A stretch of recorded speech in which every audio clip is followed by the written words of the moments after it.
صلو علی الحبیب صلی اللہ تعالی علی محمد صلی اللہ علیہ وآلہ وسلم۔ رسول اکرم نور مجسم صلی اللہ علیہ وسلم نے فرمایا، جو رمضان میں ایمان کے ساتھ اور طلب ثواب کے لیے قیام کرے تو اس کے گزشتہ گناہ بخش دیے جائیں گے۔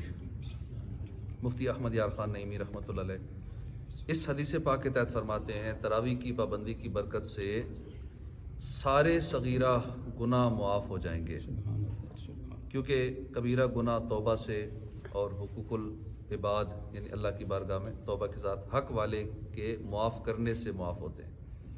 فرمان مصطفیٰ صلی اللہ علیہ وسلم، بے شک اللہ تبارک و تعالیٰ نے رمضان کے روزے تم پر فرض کیے اور میں نے تمہارے لیے رمضان کے قیام کو سنت قرار دیا، لہٰذا جو شخص رمضان میں روزے رکھے اور ایمان کے ساتھ اور حصول ثواب کی نیت سے قیام کرے یعنی تراویح پڑھے تو وہ اپنے گناہوں سے ایسے نکل گیا جیسے ولادت کے دن اس کی ماں نے اسے جنا۔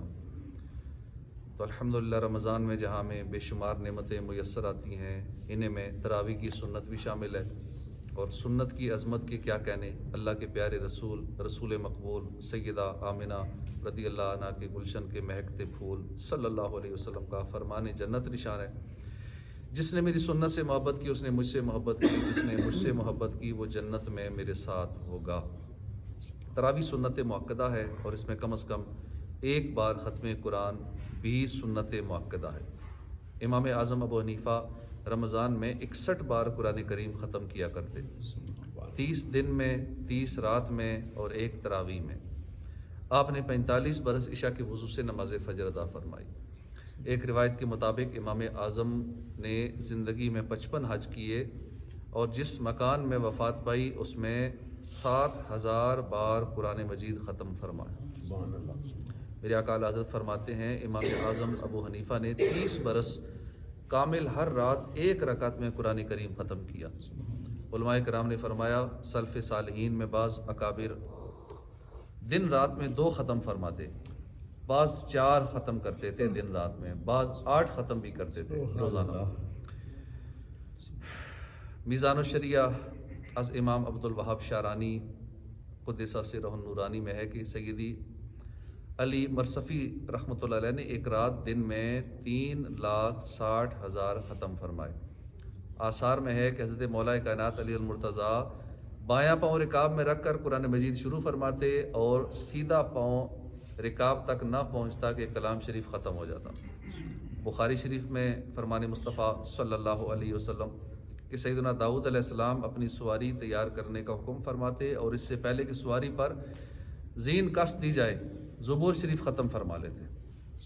ہو سکتا ہے اب کسی کو وسوسہ آئے کہ ایک دن میں کئی بار بلکہ لمحہ بھر میں ختم قرآن یا ختم زبور شریف کیسے ممکن ہے؟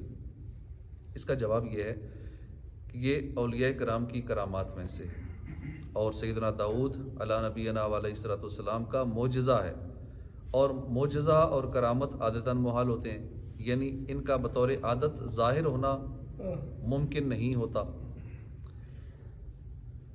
افسوس آج کل دینی معاملات میں سستی کا دورہ ہے۔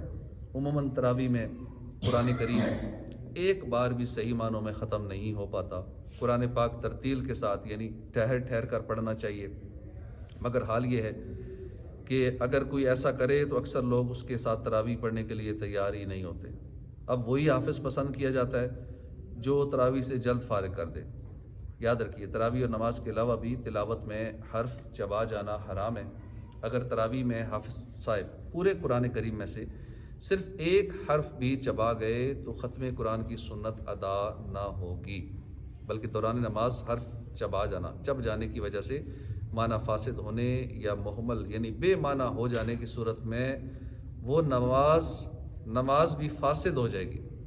لہٰذا کسی آیت میں کوئی حرف چب گیا یا درست مخرج سے نہ نکلا اور بدل گیا تو لوگوں سے شرمائے بغیر پلٹ پڑیے، درست پڑھ کر پھر آگے بڑھیے۔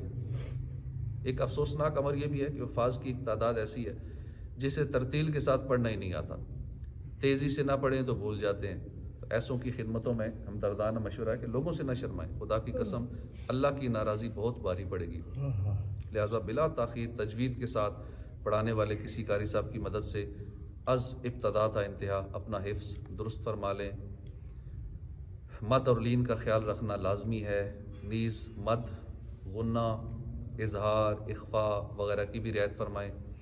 بحری شریعت میں صاحب بحری شریعت فرماتے ہیں کہ فرضوں میں ٹھہر ٹھہر کر قرات کرے اور تراویح میں درمیانے انداز میں، اور رات کے نوافل میں جلد پڑھنے کی اجازت ہے، مگر ایسے پڑھے کہ سمجھ میں آ سکے، یعنی کم سے کم جو مد کا درجہ ہے، جتنا مد کو کھینچنا قاریوں نے رکھا ہے اس کو ادا کرے، ورنہ حرام ہے، اس لیے کہ ترتیل سے یعنی ٹھہر ٹھہر کر قرآن پڑھنے کا حکم ہے۔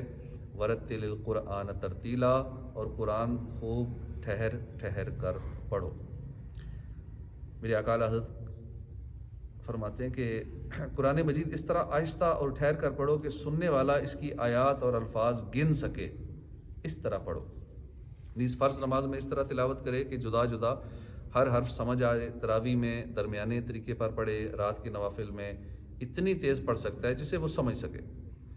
قرآن کو آہستہ اور ٹھہر کر پڑھو، اس کا معنی یہ ہے کہ اطمینان کے ساتھ پڑھو، حروف جدا جدا، وقف کی حفاظت، تمام حرکات کی ادائیگی کا خاص خیال رکھنا ہے۔